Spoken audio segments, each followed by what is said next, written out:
Welcome back. So here is a lazy guide for lazy guys. And believe me when I tell you this, um, I am one of the most laziest people that I know. Bar none. I don't know if I know anyone lazier than I. And so that's the interesting part is just because you are doesn't mean that it's an excuse for you not to get anything done. So let me explain. First, the philosophy is, all right, you must stay spry. If there's anything that you can glean from any of this talk or any of my ramblings, it is that you must stay spry. So the fascinating part about laziness and the cure for laziness, right, quote unquote, is I used to think this. I would wake up and think, man, if I just had the energy to do X, Y, Z, or Z, as they say across the pond, then I could, right? If only. So that was always my crux, right? My what if, right? And so I was always in search of energy, right? Of the energy that I needed to quote unquote be able to do something, right? The irony of energy is that if you sit around waiting for it, you're not going to get it. And the funny thing is, if you're in search of energy, really the only way to get out of it, or the only way to get out of the laziness, right, is to actually get moving.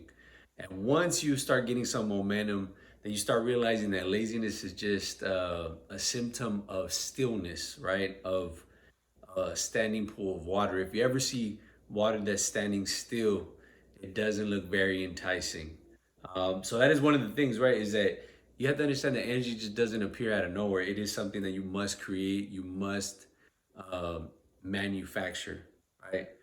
And that was the problem was that I used to wait for it, right? Wait for energy, and it never came, and it never, it never arrived, right? I was waiting for something that was never gonna come, and so that's the one thing. The other thing is, if you're not sure what is causing your laziness, the first place I would say to begin is to try to get your health in order. If you can start there, that should be your priority, and then I think you can move from there. The other thing is, what else?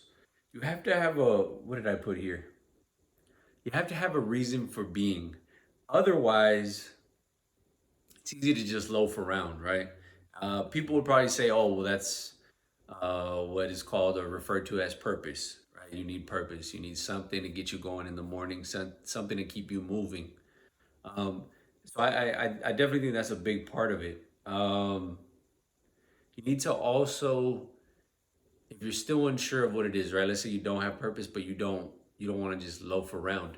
The other thing you got to keep in mind is perhaps leaning into some vices. And what I mean by vices, I mean vices that are stimulants, right? That are going to get you moving. Um, Try some espresso, try some tobacco, try maybe some chocolate, maybe some sugary beverages such as orange juice, some honey. Do things that are gonna stimulate you to get moving. Another one that people sleep on is a coconut oil. Put some raw, organic, cold pressed coconut oil in your espresso and watch the magic unfold. The other thing is too is, and it goes without saying, but I think you need to be able to tap into the dark things of your past. So in this case, right, if you've ever had any trauma, that is something that you want to tap into. It's not something that you want to heal. And the reason I say that is because unfortunately, a lot of the negativity is fuel, it's fodder. It is that frustration of not being able to do something. You can use that to propel yourself moving forward. I've done it many a times. Um, and that usually will wake me up. It'll get me out of my stupor because there's something about, I almost feel like you owe it to yourself to be able to do something for your past self. Um, so I remember one time, and this is a very silly example, but I remember one time I was in the fourth grade, and I'll never forget it. I remember it as if it was yesterday. I'm in class, teacher yells at me. This lesbian teacher yells at me for, she was ugly, yells at me for not having done my definitions for homework. And obviously, why would I do my definitions? I was outside kicking a ball around in the sun. You tell me that doing my definitions was gonna do more for me than playing outside than moving around. I think not.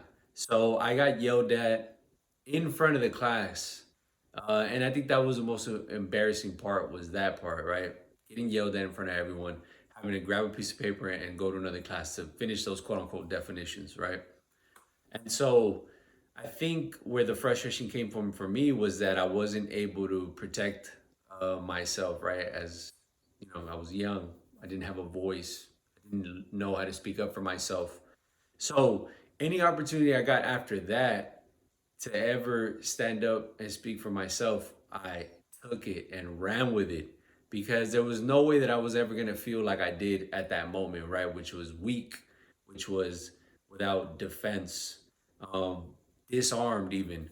And so I never wanted to feel like that again. And and so that's what I'm talking about is that you can use that to get you out of your laziness, right?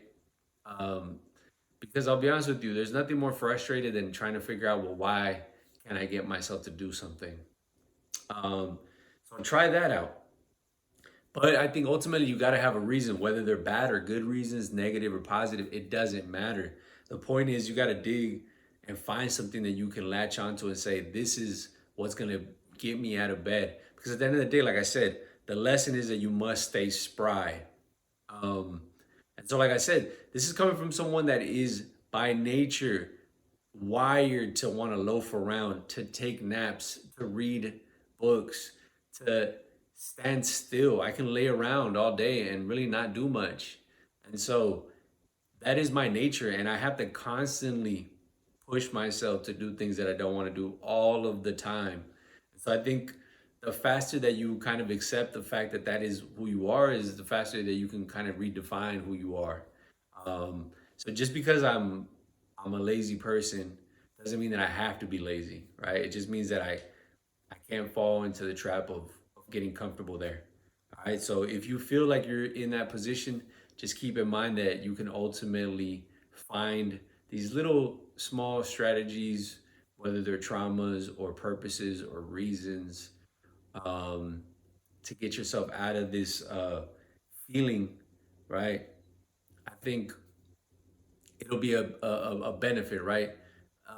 And like I said, don't be scared to experiment with some of these darker traits, right? Because these will undoubtedly move you forward. They can definitely um, put a little pep in your step. So don't shy away from that. But anyhow, I hope this helps. I hope this can ease you out of your laziness. No, not even ease you, but spry you out of your laziness. That is the word of the day, spry. That's the energy that I'm going for, all right? So just stay spry, all right? Get out of your stupor, move forward, make things happen, kick up dust, get into some trouble, have a little fun, tell some stories, and I'll see you in the next one.